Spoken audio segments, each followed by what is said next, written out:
1 Corinthians chapter 10. I don't want you to forget, dear brothers and sisters, about our ancestors in the wilderness long ago.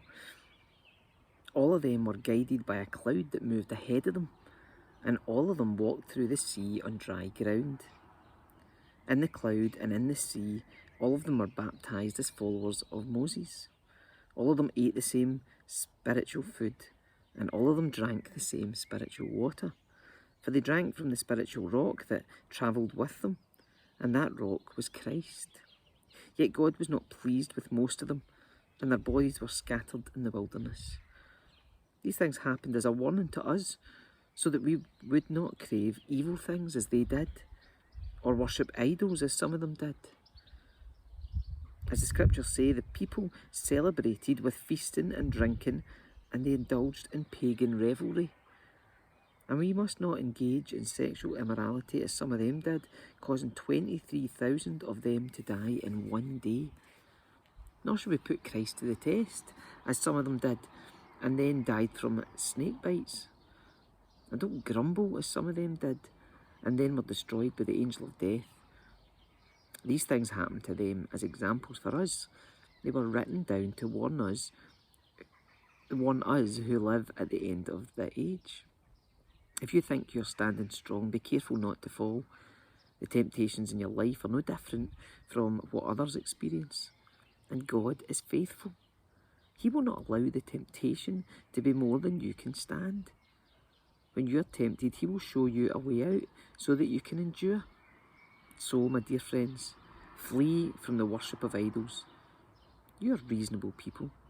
Decide for yourselves if what I'm saying is true. When we bless the cup at the Lord's table, aren't we sharing in the blood of Christ? And when we break the bread, aren't we sharing in the body of Christ?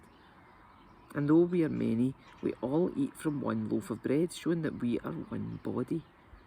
Think about the people of Israel. Weren't they united by eating the sacrifices at the altar? What am I trying to say? Am I saying that food offered to idols has some significance, or that idols are real gods? No, not at all. I'm saying that these sacrifices are offered to demons, not to God. You cannot drink from the cup of the Lord and from the cup of demons too. You can't eat at the Lord's table and at the table of demons too. What? Do we dare to rouse the Lord's jealousy? Do you think we are stronger than He is? You say, I'm allowed to do anything, but not everything's good for you. You say, I'm allowed to do anything, but not everything is beneficial. Don't be concerned for your own good, but for the good of others.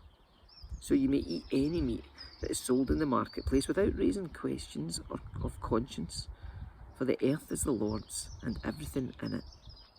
If someone who isn't a believer asks you home for dinner, accept the invitation if you want to.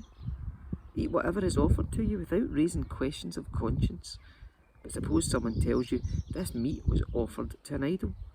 Don't eat it out of consideration for the conscience of the one who told you.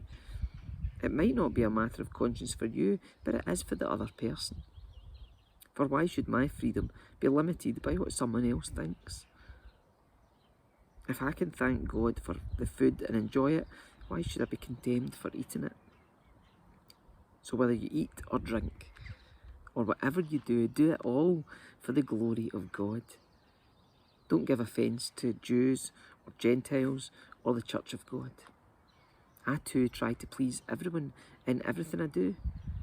I don't just do what is best for me, I do what is best for others so that many may be saved. And you should imitate me, just as I imitate Christ.